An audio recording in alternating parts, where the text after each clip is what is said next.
Good morning all of you. This is Aruna Badgotiya, your biology teacher. आज जो हम topic ले रहे हैं उसका नाम है सेक्सुअली ट्रांसमिटेड डिसीज़, जिनको एसटीडी डिसीज़ या यौन संचरित रोग भी कहते हैं।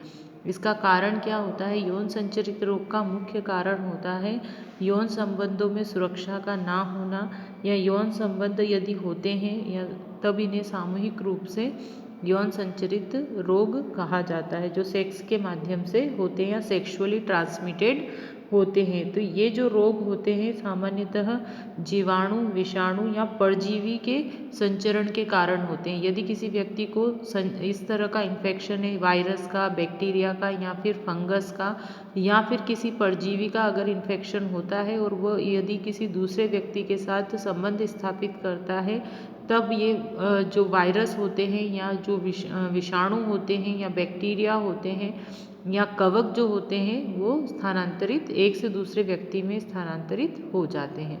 तो इस तरह के रोगों को एसटीडी डिसीज़ या सेक्सुअली ट्रांसमिटेड डिसीज़ कहा जाता है, जिनमें से कुछ मुख्य रोग हैं जैसे कि गोनोरिया, सिफिलिस या फिर एड्स। तो ये ऐसे घातक रोग हैं जो कि सेक्सुअली ट्रांसमिटेड होते हैं। मुख्यतः अगर देखा जाए तो इसमें हर्पीज़ रोग भी आता है। हर्पीज़ रोग या जननिक मस्से आदि इस तरह के रोगों को इसमें रखा जाता है। तो लगभग 2015 में 1.1 अरब लोग HIV एड्स के अतिरिक्त अन्य यौन संचारित संक्रमणों से ग्रसित पाए गए थे। मतलब कि इस समय में इतनी बड़ी जनसंख्या है, 1.1 अरब लोग बहुत ज़्यादा होते हैं जो कि अन्य जो यौन संचरित रोग या एसटीडी रोगों से एक तरह से संक्रमित पाए गए थे, जिनमें कि लगभग 500 मिलियन लोग जो थे वो सिफिलिस, सुजाक, क्लेमाइडिया, ट्राइकोमोनियोसिस से, और 530 मिलियन लोग थे वो जननिक हर्पिस से, तथा 290 मिलियन महिला एवं मानव पेपिलोमा वायरस से ग्रसित पाए गए। एड्स के अतिरिक्त जो यौन संचरित रोग है, लगभग उनसे होने वाली जो मृत्यु है 1,08,000 के समथिंग है। मतलब इतने लोग जो हैं वो अन्य संचरित रोगों से मर जाते हैं। तो जनरली अगर देखा जाए तो इनका संचरण कैसे होता है? संचरण का मतलब आप समझते होंगे कि ये एक से दूसरे व्यक्ति में कैसे फैलते हैं और ये कैसे संक्रमण को फैलाते हैं। तो सामान्यतः जो यौन संचरित रोग है वो गैर मैथुन या फिर नॉन सेक्सुअल कांटेक्ट के थ्रू भी एक्चुअली अगर देखा जाए तो सेक्सुअल कांटेक्ट से तो होते ही हैं, पर कुछ नॉन सेक्सुअल कांटेक्ट के रीजंस भी होते हैं जिनके कारण ये फैलते हैं। जैसे मान लीजिए कोई इन्फेक्टेड व्यक्ति है, उसे अगर इंजेक्शन लगा है और उसी निडिल का उपयोग यदि किसी सामान्य व्यक्ति में किया जाता है तो भी संक्रमण हो सकता है। और संदूषित सुई, आपको पता है जो सिरिंज होती है वो नहीं यूज़ करना चाहिए। इसी कारण से शल्य चिकित्सा औजारों से, जो औजार जो डॉक्टर्स लोग जो औजार उपयोग करते हैं उनका अगर वो इन्फेक्टेड होते हैं, अगर उन्हें स्टरलाइज नहीं किया जाता है तो भी इसका संक्रमण हो जाता है। स्तनपान द्वारा भी या प्रसव के दौरान भी या डिलीवरी के टाइम भी ये संचरित हो सकते हैं। तो इनका संचरण किसी भी माध्यम से हो सकता है। अगर कोई पर्सन इन्फेक्टेड है और अगर उसके कांटेक्ट में आते हैं या उसी किसी चीज़ों का उपयोग करते हैं तो भी हो सकता है। अगर सेक्सुअली ट्रांसमिटेड डिसीज़ होती है तो क्या कारण, उसके कारण क्या क्या प्रभाव शरीर में देखने को मिलते हैं? पहला तो ये कि गुप्तांगों में खुजलियाँ होना, उसमें एक तरह के द्रव का स्त्राव होना, सूजन आना, या जननी क्षेत्र के आसपास मस्से हो जाते हैं। पेल्विक में पेन होता है, मतलब पेडू जो होता है उसमें पेन होता है पेट के नीचे वाले पोर्शन में। और यौन संचरित रोगों के जो शुरुआती लक्षण होते हैं, परंतु जन्म के समय या जन्म से जो पूर्व यौन संचरित संक्रमण ग्रहण करने के परिणाम शिशु के लिए हानिकारक होते हैं। मान लीजिए अगर मदर में ये चीज़ है और तो फिर क्या होगा, जो होने वाला बच्चा होगा उसमें भी प्रॉब्लम्स हो सकती हैं, उसे भी ये डिसीज़ हो सकती है। तो इससे गर्भधारण क्षमता को भी ये प्रभावित कर सकते हैं। या तो बहुत समय तक वो स्टेराइल भी हो सकती है, मतलब कि उसमें बच्चे देने की जो या बच्चे होने की जो क्षमता है वो कम हो सकती है। इसके लक्षण कभी कभी ऐसा होता है कि जल्दी दिखते नहीं हैं, अपेयर नहीं होते। कभी कभी ऐसा होता है कि बहुत समय बाद ही इसके एक तरह से लक्षण दिखाई देते हैं। तो क्योंकि लोग इसको अच्छा नहीं मानते हैं, वो एक तरह से सामाजिक तौर पर देखा जाता है तो ये जो बीमारियां होती है गुप्तांगों की जो बीमारियां उसे लोग सही नहीं मानते हैं। पर इसके बारे में अवेयरनेस होना बहुत ज़रूरी है। अगर अवेयरनेस नहीं होगी तो पता ही नहीं चलेगा। तो जिसके कारण क्या होता है, अगर अवेयर नहीं होते हैं लोग, डर के मारे इलाज नहीं करवाते हैं या समय पे अपना ट्रीटमेंट नहीं कराते हैं, तो आगे चलकर जैसे स्त्रियों में गर्भपात, शिशु का मृत होना, क्योंकि अंदर तक इन्फेक्शन हो जाता है बच्चे को, अपस्थानिक संगर्भता, बंध्यता, जनन मार्ग में कैंसर, बहुत सारे ऐसे रोग उत्पन्न हो सकते हैं जो स्वास्थ्य के लिए और स्वयं व्यक्ति के लिए भी घातक होते हैं। अगर मान लीजिए इसकी प्रारंभिक अवस्था में ही पहचान कर लिया जाए तो क्या होता है, जो जनन स्वास्थ्य केंद्र है उस पर इसका इलाज निशुल्क हो जाता है। और अगर पैसों से भी इसका ट्रीटमेंट होता है तो आगे के लिए ये अच्छा होता है, क्योंकि ये इन्फेक्शन किसी भी चीज़ के थ्रू हो सकता है। ज़रूरी नहीं है कि ये यौन संचरित रोगों के कारण ही हो, किसी और रीज़न से भी ये हो सकता है। अगर आप किसी चीज़ के कांटेक्ट में आ रहे हैं तो भी हो सकता है। तो इसीलिए इसका समय पे इलाज या उपचार होना ज़रूरी है। इसमें से फर्स्ट जो डिसीज़ है उसका नाम है गोनोरिया। गोनोरिया, इन पर शॉर्ट नोट पूछते हैं, जैसे गोनोरिया, हर्पीस और एड्स। इन पर या तो हेड्स पर तो कभी कभी कंप्लीट क्वेश्चन भी आ जाता है, पूरा पूछते हैं, पर गोनोरिया वगैरह शॉर्ट नोट में पूछ लेते हैं। तो इसका कारण क्या होता है, जो गोनोरिया होता है वो डिप्लोकोकस बैक्टीरियम या निसेरिया गोनोरिया के कारण होता है।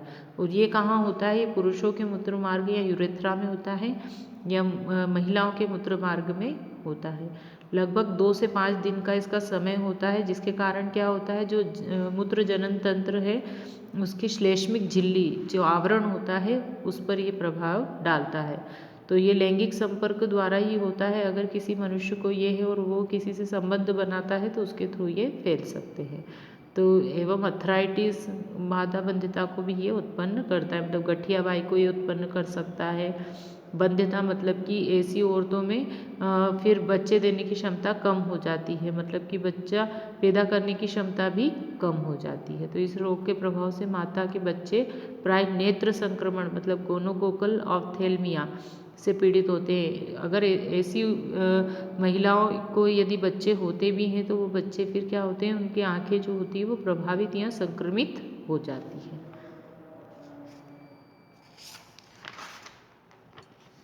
इसमें एक चार्ट दे रखा है, वो मैं आपको दिखा देती हूँ कि वो किस किस कारणों से होते हैं, तो आपको उससे पता चल जाएगा। जैसे एड्स है, एड्स का कारक क्या है, HIV है। रोग की प्रकृति क्या है, वायरल, मतलब कि एक वायरल रोग है। इसके कारण क्या होता है, लिम्फ गठानों का आकार बढ़ जाता है और हमेशा बुखार रहता है, भार में कमी होती है और इसका उपचार कोई नहीं है। जेनाइटल हर्पीस, हर्पीस सिप्लेक्स वायरस से होता है। वायरस के वैसे भी रोगों के से प्रिकॉशन ज़्यादा ज़रूरी होता है। तो ये भी वायरल डिसीज़ है और इसमें जननांगों पर दर्द युक्त छाले पड़ जाते हैं और इसका भी कोई उपाय नहीं है। जेनाइटल वॉर्ट्स, तो ये ह्यूमन पेपिलोमा वायरस से होता है, जो ये भी एक वायरल डिसीज़ है जिसमें वल्वा, वेजाइना, एनस, पेनिस में ट्यूमर हो जाता है और इसका भी कोई इलाज नहीं है। गोनोरिया, गोनोरिया जो होता है एक बैक्टीरियल डिसीज़ है, बैक्टीरिया से होती है और इससे क्या होता है, जनन अंगों में संक्रमण होता है और ये इसकी दवाई है पेनिसिलिन।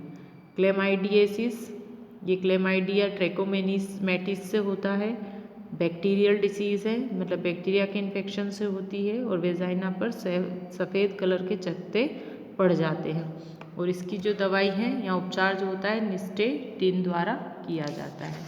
और भी हैं, जैसे सिफिलिस है। सिफिलिस जो होता है वो ट्रेपोनेमा पैलिडम से होता है। ये भी एक बैक्टीरिया है जिससे कैंसर या त्वचीय फोड़ा, फुंसी होते हैं, जिसमें बेंजीन एवं पेनिसिलिन इसका बेस्ट रोग उपचार है। ट्राइकोमोनिएसिस, ट्राइकोमोनास जो वेजिनेलिस है वो प्रोटोजोआ द्वारा होता है और इससे हरे पीले रंग का वेजाइना स्त्राव होता है। इसे मेट्रोमिडाजोल द्वारा ठीक किया जा सकता है। कैंक्राइड्स, ये कैंक्राइड हीमोफिलस ड्यूक्रेई के द्वारा होता है और इससे क्या होता है, बदबूदार स्राव निकलता है और इसे सल्फोनेमाइड से ठीक किया जा सकता है। लिम्फोग्रेन्युलोमा वेनेरम, लिम्फोग्रेन्युलोमा सिटेकोसिस बैक्टीरिया द्वारा होता है और ये इंगुइनल लिम्फेडिनोपैथी स्राव निकलता है, तो टेट्रासाइक्लिन द्वारा इससे ठीक किया जा सकता है। इसके क्या लक्षण होते हैं गोनोरिया के, इसमें जो मूत्र उत्सर्जन करते समय जलन होती है बहुत ज़्यादा, पस भी आता है कभी कभी, और एक तरह से देखा जाए तो जो मूत्र मार्ग होते हैं उनमें सूजन आ सकती है। का उपचार जो होता है किसके द्वारा किया जाता है, कुछ एंटीबायोटिक्स होती है जिसके थ्रू इसका उपचार किया जा सकता है, जैसे पेनिसिलिन है, नॉरबैक्टीन है, सिप्रोफ्लॉक्सिन है आदि। नेक्स्ट है सिफिलिस। सिफिलिस रोग जो होता है वो किसके कारण होता है, स्पाइरोकिड बैक्टीरियम ट्रेपोनेमा पैलिडम के द्वारा होता है। यह भी मूत्र मार्ग में होने वाला रोग है। जननिक मलाशय मुखी क्षेत्रों की श्लेष्मिक झिल्ली को प्रभावित करता है। तो जो जनन मार्ग होते हैं और जो मलाशयी मार्ग होते हैं वहाँ पर ये घाव को उत्पन्न कर देता है। ये लगभग 3 से 4 दिन में फैल जाता है, सबसे ज़्यादा 3 सप्ताह का होता है और इसमें फ्रेंच रोग या फ्रेंच पॉक्स के नाम से भी इसे जाना जाता है। दांतों का लाक्षणिक, एक तरह से देखा जाए तो दांतों पर लाक्षणिक बिंदु विकसित हो जाते हैं जिसे हचिंसन के दांत कहते हैं। तो सिफिलिस के जो संक्रमण का पता लगाने के लिए सीरोलॉजिकल एक तरह से टेस्ट होता है जिसे ट्रिपेनोमा पैलिडम इमोबिलाइजेशन टेस्ट या TPI कहा जाता है। इसे VDRL टेस्ट भी बोलते हैं, जिसमें कि venereal disease research laboratory test भी कहा जाता है। और भी टेस्ट होते हैं जैसे FAT टेस्ट होते हैं, फ्लोरोसेंट ट्रिपेनोमा नेमल एंटीबॉडी टेस्ट और वेसरमेट टेस्ट भी होते हैं। तो इस चैप्टर में जनरली ये पूछते हैं कि TPI टेस्ट किसके लिए लगाया जाता है, क्या होता है, फुल फॉर्म क्या होता है, VDRL टेस्ट क्या होता है, FAT-ABS टेस्ट क्या होता है और ये किसके लिए कराया जाता है। और इसके लक्षण देख लेते हैं हम सिफिलिस के। तो इसमें जनरली जो मूत्र मार्ग होते हैं वही इन्फेक्ट होते हैं। तो यहाँ पर क्या होते हैं, दाने निकल आते हैं, मूत्र मार्ग से पस भी निकलता है और कभी कभी तंत्रिका तंत्र जो है वो भी प्रभावित होता है। फिर इसके उपचार देख लेते हैं। इसका ट्रीटमेंट भी एंटीबायोटिक्स के थ्रू किया जा सकता है, जैसे पेनिसिलिन, नॉरबैक्टीन और डॉक्सीसाइक्लिन। तो इसके अतिरिक्त कुछ पेनिसिलिन G के इंजेक्शन भी दिए जाते हैं जिसके द्वारा इसे ट्रीटमेंट किया जा सकता है। फिर है ट्राइकोमोनियासिस। ट्राइकोमोनियासिस जो है प्रोटोजोआ द्वारा होने वाला एक रोग है जो कि ट्राइकोमोनास वेजिनेलिस के नाम से भी जाना जाता है, मतलब इस प्रोटोजोआ के द्वारा होता है और ये महिलाओं में ही होता है। और ट्राइकोमोनियासिस के लक्षण क्या है, इससे जो स्त्रियां होती हैं उनके मूत्र मार्ग से सफ़ेद रंग का द्रव स्राव होता है जिसके कारण की खुजली उत्पन्न होती है। इसका उपचार क्या है, इसका उपचार जो होता है इसमें स्त्री पुरुष दोनों के लिए उपचार किया जाता है। इसके लिए मेट्रोनिल प्रयुक्त होती है, मेट्रोनिल का उपयोग किया जाता है। फिर आता है जननांगी हर्पीस। हर्पीस भी एक रोग है जो वायरस के कारण होता है और इस वायरस का नाम है हर्पीस सिम्प्लेक्स, जो कि मेल फीमेल दोनों में ही होता है। इनमें इसके कारण क्या होता है, दोनों में जननांगों में दर्द उत्पन्न होना एवं छाले उत्पन्न होना इसके सामान्य लक्षण होते हैं। इसका उपचार कैसे किया जा सकता है, इसका कोई उपचार नहीं है, परंतु अगर दर्द की अधिकता होती है तो दर्द कम करने के लिए दवाई ली जा सकती है। और इसका सबसे बड़ा उपाय है सुरक्षित यौन संबंध, क्योंकि ये भी सेक्सुअली ट्रांसमिटेड डिसीज़ है। संयमित जीवन होना चाहिए। और नेक्स्ट जो दे रखा है एड्स, तो एड्स जो है वो आप 8th चैप्टर में पढ़ोगे। तो इनका प्रिकॉशन देख लेते हैं कि जो STD डिसीजेस हैं उनका प्रिकॉशन कैसे किया जा सकता है। तो इनका उपचार जो है समाज के लिए अत्यंत आवश्यक है, क्योंकि सबसे ज़्यादा युवा पीढ़ी जो होती है वो इससे प्रभावित होती है। तो इसके लिए सबसे पहली चीज़ यही होती है कि किसी भी अनजान व्यक्ति के संपर्क में नहीं आना चाहिए, सदैव प्रिकॉशन का उपयोग करना चाहिए, कॉन्ट्रासेप्शन का उपयोग करना चाहिए, ज़्यादा से ज़्यादा डॉक्टरी सलाह लेना सही होता है, क्योंकि ये कोई छुपाने की बात नहीं है। हमारी शारीरिक संरचना ऐसी है कि शरीर में होने वाली किसी भी प्रकार की दिक्कत जो होती है वो हमारे जीवन से जुड़ी होती है या हमारे जीवन को भी नष्ट कर सकती है, तो इसीलिए डॉक्टर की सलाह लेना ज़रूरी होता है। और हेपेटाइटिस बी अथवा कुछ प्रकार के मानव पेपिलोमा वायरस कुछ रोगों के टीकाकरण के संक्रमण की आशंका कम हो जाती है। जो वैक्सीनेशन होता है, बचपन में भी बहुत सारी चीज़ों के वैक्सीनेशन हो जाते हैं, तो वैक्सीनेशन प्रॉपर कराना ज़रूरी है, जिससे कि इन रोगों का खतरा कम हो जाता है।